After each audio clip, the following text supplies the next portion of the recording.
Hi, and welcome to the show. Subscribe at kevinmd.com/podcast. Get CME for this episode by clicking on the CME link in the show notes. Today, we welcome back Jillian Rigert. She's an oral medicine specialist and radiation oncology research fellow.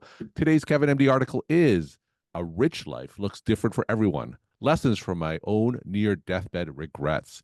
Jillian, welcome back to the show. Thank you so much for having me, Kevin. I appreciate being here. So Jillian's been on multiple times. Go to kevinmd.com/podcast to search for her name, hear her story in prior episodes. But today, let's get right into this recent Kevin MD article. What's this one about? Yeah, thank you so much, Kevin. And this journey is shared. It's a big part of my mission to help people to live a life true to themselves. And for people that didn't know me, which is many people during this time that I share in the article, they may wonder like, well, why is this person so invigorated by and like on this mission to help people to live a life true to themselves? And not many people get the opportunity to sit on what could have been their deathbed and survive. And your platform was pivotal in me making meaning from that experience because I've sat on what could have been my deathbed from a medical compromise of a severe eating disorder. And I was very much isolated and alone. If people have had people in their lives that have had eating disorders, like I don't go on social media when and eating disorders aren't about how they look, but I was mindful not to be present online, which could be causing problems for people. I wanted to be responsible. But that was really hard to consider that the way I appeared might affect people who share my condition in a negative way.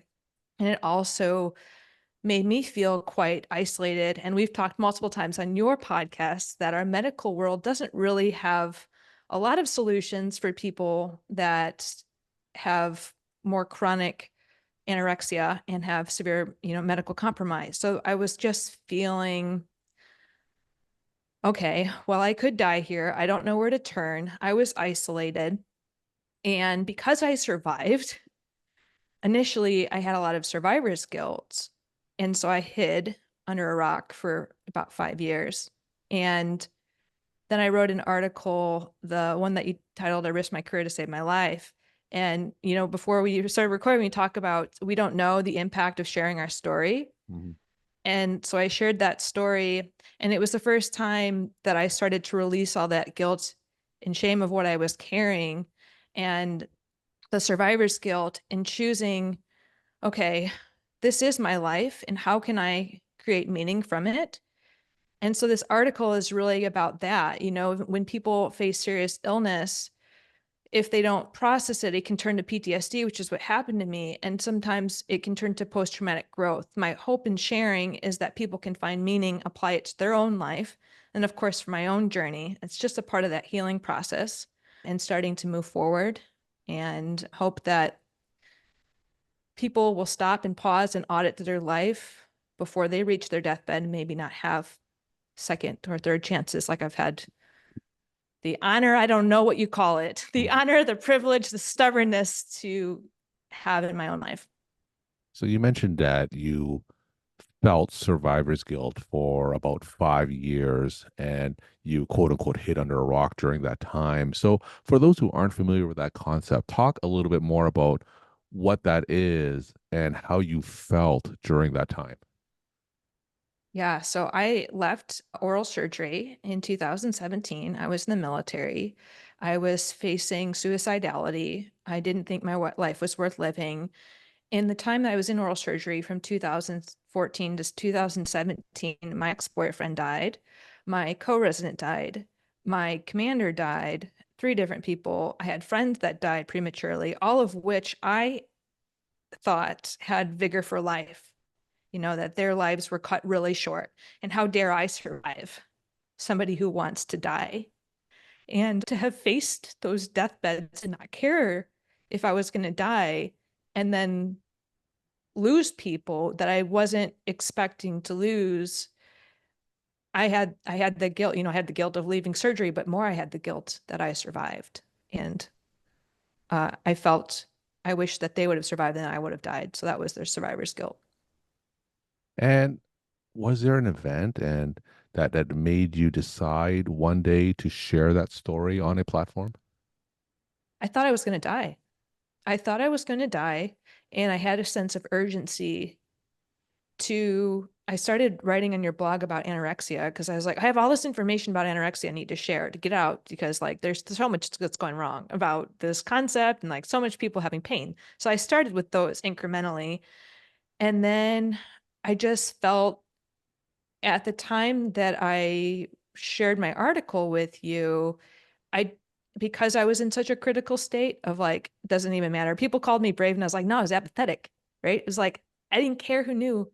But I did know that somebody shared their story with me when I was in surgery about suicidality. So I knew the impact that hearing that you're not alone could save other people's lives. So I hoped that if someone heard my story, they would know they weren't alone and got help. And when you started to share your story on KevinMD and appear on podcasts to share your story in person, you alluded to this earlier, but tell us some of the responses that you receive from people that you didn't even know. Yeah, well, my anticipatory reaction, what I thought people were going to do is validate a lot of my own beliefs that I was unworthy. I left surgery. How dare I, right? Because at the time that was so much tied to my sense of worthiness and I had guilt and how dare you take a spot and then leave it? Who do you think you are? Which was not at all what I got. Mm. I got so many people that, I mean, the article was widely shared.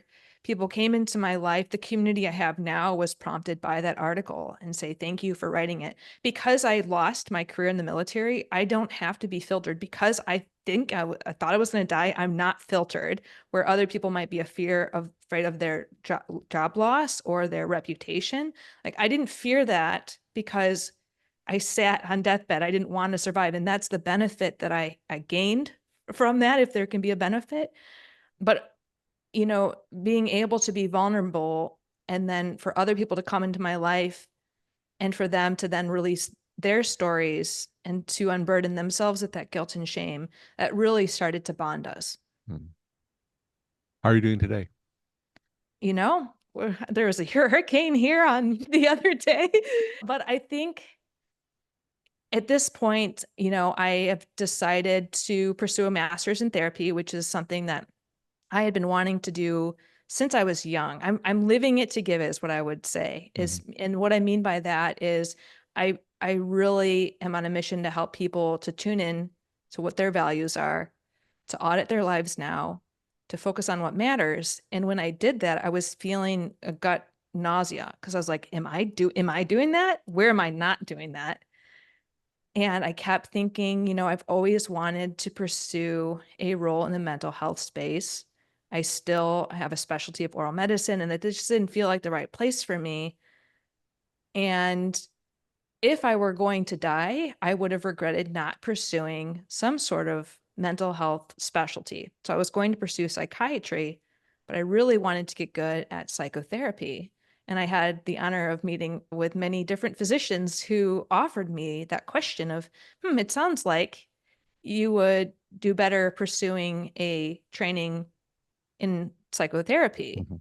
and to give myself permission and learn how to do that after not have given myself permission to let go of the surgeon identity for so many years. It was all this incremental growth opportunity to say, you know what? I am going to give myself permission to lean in and to feel this out. And so I just started my master's in therapy, marriage and family therapy last month. So I'm feeling like I'm finally creating the life that is true to me.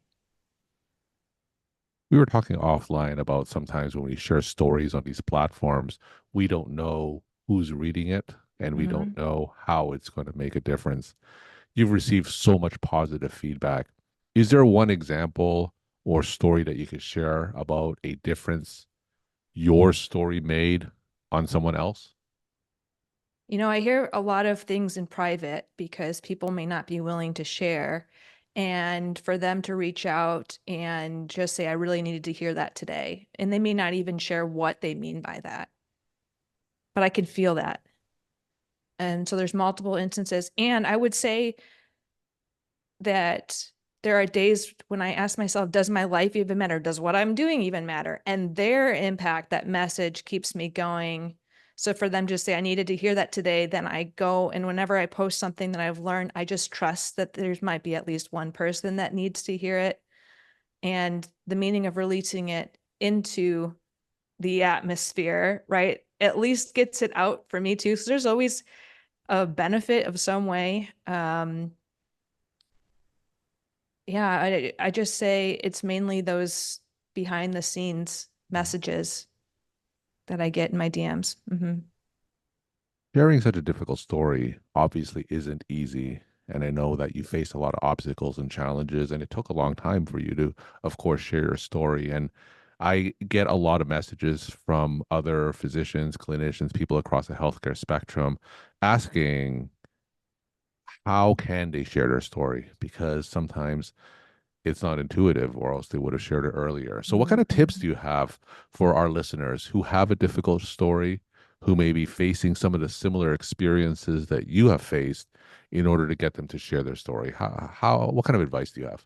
Yeah, it's a lot about pacing. We've all dealt with a lot of trauma, and you don't want to be re-traumatizing yourself by throwing yourself into a deep end. People hear me vulnerably now. And I just told you I lived under a rock for 5 years as I process things. So the first thing is pacing. If you haven't heard that, it's the term of really allowing yourself to kind of do a step by step, allow yourself to process at a level that feels like you can manage it, that's not overwhelming. So if you have high emotional overwhelm from a topic, maybe like consider processing something that's a 5 out of 10 emotional kind of activation, and not jump into that. I'm going to go share the most traumatic thing that ever happened to me. It may not be in your best interest, and we don't know if it's going to go into an environment where it's well received, or if people are going to give you feedback that, when I started talking about anorexia, one of the hardest things for me is that people didn't see how I looked before. So there's a lot of people that when they share their anorexia story, they'll share before and after, which does a disservice for the whole concept that you can't tell how a person's doing by the way they look. But I understand why people do it, because people didn't see me in a state where I was so physically unwell. So now that I still struggle with an eating disorder, and if I go to talk about it, it can be quite invalidating for someone to say, well, you don't look anorexic, right? Or they'll say something that maybe was meant to be supportive, but it can really cause more trauma. Or they can like if you have gone through trauma, you're trying to share it and somebody minimizes it, or they gaslight you, or so you just, I would say, be mindful. And I never push somebody to share something that they're not ready to share. I always think it's important to be vulnerable with people that you trust with that information. And everyone's journey will look different about where and how they share, and at what stages of life that might look different. Now, your story, of course, had a good outcome, and people listening to you and reading what you write and listening to your podcast almost have as a proverbial model to follow if they're in a similar situation to where you were. But when you were doing it, there wasn't necessarily anyone to follow, right? There wasn't anyone to model after. How did you know what you were doing was the right thing for you? Oh, trial and error. Sometimes I got it wrong and felt the consequences of that, which is, I put my vulnerability in the hands of people who took advantage of it in a negative way, who used it against me. And I never want that pain for anyone else. So I've noticed I have a mama bear like approach to helping people as they explore what's in their best interest. But yeah, it was trial and error. And when I found a community, it was really finding that community that would just be vulnerable together and be on this journey together and walk alongside each other. So there are a few core people that are, both online and in my real life, where we are kind of walking this path together at this point. So that pain of loneliness is no longer present. And what gave you the strength to keep coming back, even after sometimes you made a mistake or didn't quite do the right thing during that trial and error period? Self-compassion. I learned a lot about the importance of self-compassion from having so much self-hatred and self-criticism, and learning how detrimental that can be. And Brene Brown, I'm a big fan, and she said that in her research, what she found with the people with high levels of mental toughness at their core were high levels of self-compassion, and not many of us will give ourselves the opportunity to cultivate that without judgment. but I am my own best friend, and then like I've got my own back now. I have a lot of self-trust and I can sit with myself and give myself the care that I needed in those moments. And I can also step back and see if I'm giving negative energy from someone else, like, okay, whatever they've got coming at me is a reflection of what's going on for them. Whatever it's bringing up in me is a reflection of what's going on for me. And to really create space to be able to process that. And if it's a deep core wound, well, heck, going to be a therapist. I'm a big Mhm. fan of therapy, right? And coach, and I'm a big fan of coaching. So whatever feels most appropriate and having, genuine connections with others. We're talking to Jillian Rigert. She's an oral medicine specialist and radiation oncology research fellow. We're talking about the KevinMD article, A Rich Life Looks Different for Everyone, Lessons from My Own Near Deathbed Regrets. Jillian, as always, we'll end with some of your take-home messages that you want to leave with the KevinMD audience. Yeah, well, that whole deathbed exercise is very important. And I would say, even when I sat on my real potential deathbed, I didn't take that information and apply it. So a lot of us are self-development book junkies, but we might read it and not apply it. So I would challenge people now to really step back and say, if today was their last day here, what would they regret? And then get intentional. What would it look like to be intentional, to take one step closer? Don't have to like throw everything away, but take one step closer to the life that you truly want so that you can reduce the likelihood of regrets on your deathbed. And also, the rich life looks different for everyone. When I thought I was going to die, I sold most everything I owned. And I realized that a lot of our societal pressure to own a lot of materialistic goods and to have this prestige and this ego driven, titles, it doesn't matter on our deathbed. And just consider, what does it take to really sustain the lifestyle you have, and what's the cost for you? Are there things you want to do differently? And how would you personally define a rich life for yourself? And consider, what are the societal influences to that answer? And if you were to let those go, what are your true answers? Jillian, as always, thank you so much for sharing your story, time, and insight. And thanks again for coming back on the show. Thanks, Kevin. Appreciate you having me.